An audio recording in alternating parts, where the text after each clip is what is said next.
Hello friends. Kidney की बीमारियों संबंधित बहुत सारे मिथ्स और मिसकंसेप्शन लोगों के दिमाग में होते हैं।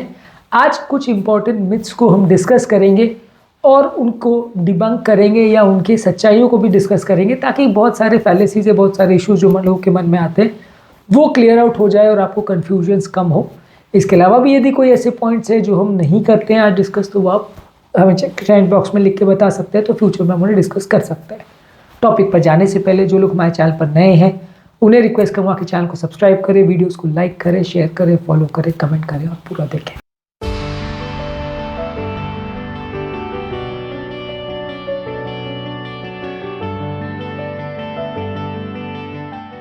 पहला मिथ जो लोगों के दिमाग में आता है वो है कि किडनी की बीमारियां खाली उम्र दराज लोगों को होती है, यंग लोगों में ये नहीं होती है। ऐसा नहीं है, छोटे छोटे बच्चों से लेके मिडिल एज से लेके एल्डरली सब उम्र में हो सकती है। हाँ, ज़्यादातर जो किडनी की बीमारियां या डिटोरेशन होने का चांस जो बीपी, शुगर, कोलेस्ट्रॉल से रिलेटेड इश्यूज़ है वो ज़्यादातर उम्रदराज लोगों में होते हैं, क्योंकि ये बीमारियां ही उम्रदराज लोगों में होती है। बीपी, शुगर, कोलेस्ट्रॉल और रेलेवेंट प्रॉब्लम ज़्यादातर एज के साथ बढ़ती जाती हैं और ये हमारी किडनी को अफेक्ट करती है, तो ये प्रॉब्लम ज़्यादातर किडनी के उम्र के साथ बढ़ती है। पर किडनी से रिलेटेड बहुत सारी दूसरी बीमारियां हैं, जैसे पथरियाँ है, किडनी के इन्फेक्शन, इन्फ्लेमेशन है, या जन्म से होने वाली किडनी की विकृतियाँ हैं। ये सारी चीज़ एज डिपेंडेंट नहीं होती है, तो ये बहुत छोटी उम्र से लेके मिडिल एज किसी भी एज में देखी जा सकती है। तो ये सारी चीज़ों को एज डिपेंडेंट नहीं मानना चाहिए और ये ब्लैंकेट डायग्नोसिस दे देना कि हर व्यक्ति को किडनी की बीमारी उम्र के साथ ही होगी, ऐसा कोई ज़रूरी नहीं है। बहुत सारे लोग को यंग एज में भी हो सकती है।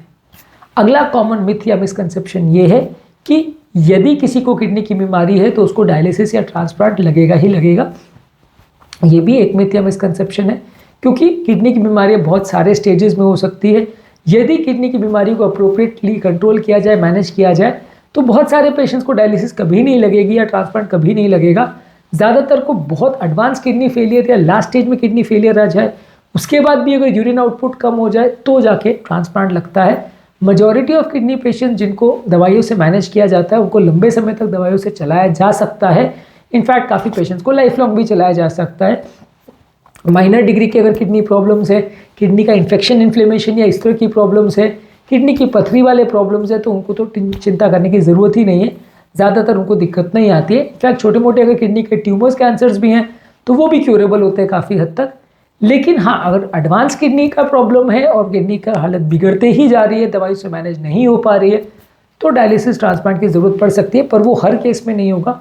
उसके चांस 10% से भी कम मान के चल सकते हैं। तो ये भी एक मिथ है कि किडनी की बीमारी से पीड़ित हर व्यक्ति को आगे जाकर डायलिसिस लगेगा, ज़्यादातर लोगों को नहीं लगता है। अगला कॉमन मिथ ये है कि आप किडनी की बीमारी को रोकने के लिए या रोकथाम करने के लिए कुछ खास नहीं कर सकते। किडनी की बीमारी जिसको होनी होती है हो जाती है। इसमें गलत है ये सोचना, क्योंकि किडनी की बीमारी बहुत सारे फैक्टर्स पर डिपेंड करती है। BP, sugar, cholesterol, heart attack, obesity, BP fluctuations, ये सारे कारण होते हैं जिससे आपको किडनी की बीमारी हो सकती है। हेल्दी डाइट लेना, रेगुलर चेकअप्स करना, मेडिसिन का ओवर यूज़ अवॉइड करना, किडनी का विशेष ध्यान रखना, किडनी के लिए चेकअप्स करते रहना, ज़रूरत पड़े तो डॉक्टर को दिखाना, ये सारी चीज़ें यदि हम प्रॉपर करते हैं और ध्यानपूर्वक करते हैं तो काफ़ी हद तक चांसेस ये है कि हम किडनी की बीमारियों से खुद को बचा सकते हैं और लॉन्ग टर्म प्रॉब्लम्स आने के चांसेस को कम कर सकते हैं। लेकिन हाँ, किडनी की बीमारियाँ जो है कभी कभार सडनली स्ट्राइक कर जाती है, ये सब करने के बावजूद भी, क्योंकि इसके बहुत सारे कारण हो सकते हैं। कभी कभार सडन लूज मोशन हो गया, गैस्ट्रोएंटेराइटिस हो गया, सडन बीपी ड्रॉप हो गया, तो हो सकता है। तो ऐसा नहीं है कि हर तरह की किडनी की बीमारियों का आप रोकथाम कर सकते हो, और ऐसा भी नहीं है कि आप किसी भी बीमारी का रोकथाम नहीं कर सकते। कौन कौन सी टाइप की बीमारियां हैं, ज़्यादातर उस पर डिपेंड करेगा कि आप उसे रोक पाओगे या नहीं रोक पाओगे, उसे किस तरह से मैनेज करोगे। इसके अलावा अगला मिसकंसेप्शन ये है कि किडनी की बीमारियां ज़्यादातर पेनफुल होती हैं और उनके सिम्टम्स नोटिसेबल होते हैं। पूरी तरह से गलत है, क्योंकि 90% ऑफ द टाइम्स किडनी की बीमारियों में कोई पेन नहीं होता। 90% ऑफ द टाइम जब तक किडनी की बीमारियां बहुत एडवांस स्टेज पर ना पहुंचाएं तब तक कोई सिम्टम्स भी नहीं होते, आपको पता भी नहीं चलता, और किडनी की बीमारी एडवांस स्टेज पर बिना बताए पहुंच जाती है। किडनी की बीमारी को एक तरह से साइलेंट किलर बोला जा सकता है, जैसे हाइपरटेंशन को बोलते हैं, क्योंकि ये धीरे धीरे करके अफेक्ट करती है, धीरे धीरे करके बिगड़ती है और कोई सिम्टम नहीं देती है। बहुत सारे केसेस में, ऑलमोस्ट 80 to 90% केसेस में आप मान सकते हो कि किडनी की बीमारियां कुछ भी आपको पता नहीं चलने देंगी। और जब तक सिम्टम्स आपको पता चलेगा कि जब तक पेशाब आना कम हो गया या पेशाब का कलर चेंज हो गया या आपका किडनी में कोई चेंजेस आने चालू हो गए, ये सब चीज़ होने में बहुत लेट हो जाता है, आप उसको डिटेक्ट कर पाओ उस तक कई बार किडनी बिल्कुल लास्ट स्टेज में पहुंच चुकी होती है। तो ये सोचना बिल्कुल गलत है कि आपको कोई सिम्टम्स होंगे या कोई सडन प्रॉब्लम्स होंगी जिससे आप इजीली डिटेक्ट कर लोगे कि किडनी का प्रॉब्लम है नहीं, और यदि आपको कोई सिम्टम नहीं है तो किडनी का कोई प्रॉब्लम नहीं है, ये भी एक मिथ है। अगला कॉमन मिसकंसेप्शन ये है कि यदि मुझे डायलिसिस ऑलरेडी चल रहा है तो मुझे डाइट का और अपने खाने पीने का कोई ध्यान रखने की ज़रूरत नहीं है। यदि आपको डायलिसिस चल रहा है तो शरीर में कितना पानी की ज़रूरत है, कितना सोडियम, कितना पोटाशियम, कितना फॉस्फोरस, ये सारी चीज़ों को आपको प्रॉपर्ली मैनेज करके चलना पड़ेगा। कितना आयरन लेना है, कितना कैल्शियम लेना है, वो सारी चीज़ें दवाइयों के माध्यम से और खाने पीने के माध्यम से आपको मैनेज करनी पड़ेगी। डायलिसिस कुछ कुछ इलेक्ट्रोलाइट्स का ध्यान रखता है, कुछ कुछ चीज़ों के कॉन्सेंट्रेशन को प्लस माइनस कर सकता है, किडनी जैसा काम करता है। लेकिन अगर किडनी कॉम्प्रोमाइज है तो भी आपको डायलिसिस वाले पेशेंट्स को भी डाइट का विशेष ध्यान रखना ही पड़ेगा, क्योंकि यदि आप अच्छा और पौष्टिक खाना नहीं खाओगे तो सब कुछ करने के बावजूद भी cardiovascular problems, heart related problems, brain related problem, बहुत सारी चीज़ें होती रहेगी और आपका बॉडी मैनेज और मेंटेन करना मुश्किल पड़ जाएगा।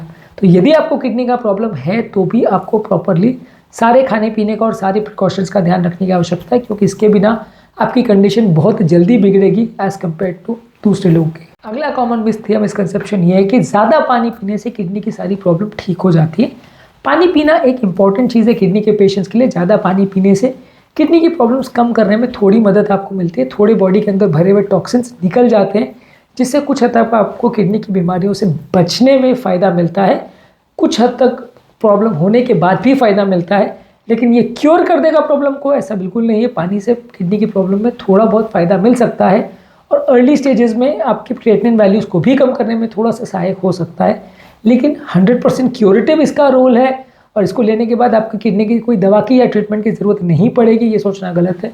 क्योंकि किडनी की बीमारियों में बहुत सारी चीज़ें करनी पड़ती है, पानी उसका एक पार्ट ज़रूर है, लेकिन वो ही एक पार्ट है, ये सोचना गलत है।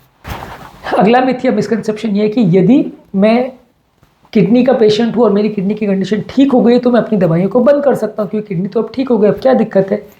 कई किडनी की बीमारियां हैं जिसमें रिलेटेड रिस्क फैक्टर्स ऐसे होते हैं कि आपको मेडिसिन लाइफ टाइम लेनी पड़ती है। यदि इस तरह की कोई भी बीमारी आपको है तो आपके डॉक्टर के साथ डिस्कस करके ही अपनी मेडिसिन को कम ज़्यादा करिए। बिना किसी से पूछे अपनी मेडिसिन को बंद करने की या कम करने की कोशिश मत करिए, इसमें प्रॉब्लम्स होने का चांस ज़्यादा होता है। किडनी के पेशेंट्स को कोशिश ये करनी चाहिए कि अगर रिस्क फैक्टर्स है तो उनकी मेडिसिन लाइफ टाइम चलेगी। इनफैक्ट कुछ किडनी की मेडिसिन भी लाइफ टाइम चलती है, पर ये सब चीज़ें आपकी कौन से टाइप की किडनी की बीमारी है, क्रिएटिनिन वैल्यूज़ कितने हैं, रिस्पॉन्स कैसा है, बहुत सारी चीज़ों पर डिपेंड करेगा। तो इसलिए ये सोचना बिल्कुल ही गलत है कि यदि आपको किडनी का कोई प्रॉब्लम है और एक बार आपकी कंडीशन थोड़ी ठीक हो गई, यूरिन वूरिन आना चालू हो गया, तो आपको दवा बंद करने से काम चल जाएगा, ऐसा नहीं है। दवा ज़्यादातर केस में लाइफ टाइम चलेगी और इस तरह का कोई भी डिसीजन अपने डॉक्टर को पूछे बिना मत लीजिए। अगला कॉमन मिथ या मिसकंसेप्शन है कि किडनी की अगर बीमारी है तो वो सिर्फ किडनी को इफेक्ट करेगा या यूरिन को इफेक्ट करेगा, बाकी बॉडी से इसका कोई लेना देना नहीं है, बाकी सिस्टम को इफेक्ट नहीं करेगा। किडनी जो टॉक्सिन्स बॉडी में फिल्टर आउट करती है, यदि वो इकट्ठा होने चले गए तो हार्ट को, ब्रेन को, लिवर को, सारे सिस्टम्स को बहुत जल्दी फेल कर सकते हैं। किडनी फेलियर के साथ आदमी 2-4 दिन भी जिंदा रह जाए तो बहुत बड़ी बात है। ये टॉक्सिन्स इतने ज़्यादा सारे सिस्टम को इफेक्ट करते हैं। इनफैक्ट अगर किडनी की कोई भी बीमारी है तो वो पूरे बॉडी में इन्फ्लेमेशन ट्रिगर करती है, जिससे हार्ट अटैक, लकवे का होने का चांस भी कई गुना बढ़ जाता है। बहुत सारे तरह के प्रॉब्लम्स होने लगते हैं। इनफैक्ट वो पूरे शरीर को ही इफेक्ट करती है। ऐसा नहीं है कि किडनी की बीमारी किसी भी स्टेज में हो तो सिर्फ किडनी को ही इफेक्ट करेगी, बहुत सारे केस में वो शरीर को पूरे इफेक्ट कर सकती है। कुछ छोटी मोटी बीमारियां हैं, जैसे किडनी की कोई पथरी वगैरह है या किडनी का कोई सूजन वगैरह जिसमें क्रिएटिनिन नहीं बढ़ा है, या किडनी में कोई छोटा मोटा ट्यूमर है जो बड़ा साइज़ का नहीं है, तो वैसे केस में बाकी बॉडी इफेक्ट ना हो, ऐसा हो सकता है। पर ये सारा चीज़ें जो है केस टू केस डिपेंड करेगा। और अगर किसी को एडवांस किडनी डैमेज है या फेलियर है तो डेफिनेटली वो पूरे शरीर के सारे ऑर्गन्स को इफेक्ट करेगा, सिर्फ किडनी को इफेक्ट करेगा ऐसा नहीं है। इसके अलावा अगला मिथ या मिसकंसेप्शन ये कि यदि किसी व्यक्ति को फैमिली हिस्ट्री है किडनी की बीमारी की तो उसको भी किडनी का प्रॉब्लम हो ही जाएगा, इसमें वो कुछ ज़्यादा नहीं कर सकता और इसमें बचने जैसा कुछ है नहीं और आपको लंबे समय में किडनी का प्रॉब्लम हो ही जाएगा, कितना भी सावधानी रखो। फैमिली हिस्ट्री या जेनेटिक्स का इफेक्ट किडनी की बीमारी में बहुत ज़्यादा नहीं है, 5 to 10% इसका रोल है। यदि आपके परिवार में किसी को किडनी का प्रॉब्लम है तो 10% जैसा चांस हो सकता है कि आपको भी हो। यदि आप सावधानीपूर्वक सब चीज़ें मेंटेन करते हैं, बीपी, शुगर, कोलेस्ट्रॉल और सारी चीज़ों को मेंटेन करते हैं, कोई व्यसन नहीं करते हैं, हेल्दी लाइफस्टाइल रखते हैं, रेगुलर चेकअप्स करते हैं, तो 90% चांस है कि आपको लाइफ टाइम कभी कोई तकलीफ नहीं आएगी। हाँ, ये है कि रेगुलर के कंपैरिजन में आपको सावधानी ज़्यादा रखनी पड़ेगी। कोई प्रोफाइलैक्टिक या पहले से मेडिसिन चालू करने का इसमें कोई रोल नहीं है, लेकिन आपको जांच या सावधानी ज़्यादा रखनी पड़ेगी, आपको ज़्यादा केयरफुल रहना पड़ेगा, नहीं तो कंडीशन बिगड़ सकती है और किडनी की बीमारी बढ़ भी सकती है। तो आज के टॉपिक में हमने बात करी किडनी की बीमारियों के संबंधित कुछ इंपॉर्टेंट मिथ या मिसकंसेप्शन के बारे में। उम्मीद करूंगा कि आज के टॉपिक में कुछ नई बातें जानने को मिली होगी। जो लोग हमारे चैनल पर नए हैं उन्हें रिक्वेस्ट करूँगा कि चैनल को सब्सक्राइब करें, वीडियोज़ को लाइक करें, शेयर करें, फॉलो करें, कमेंट करें, पूरा देखें।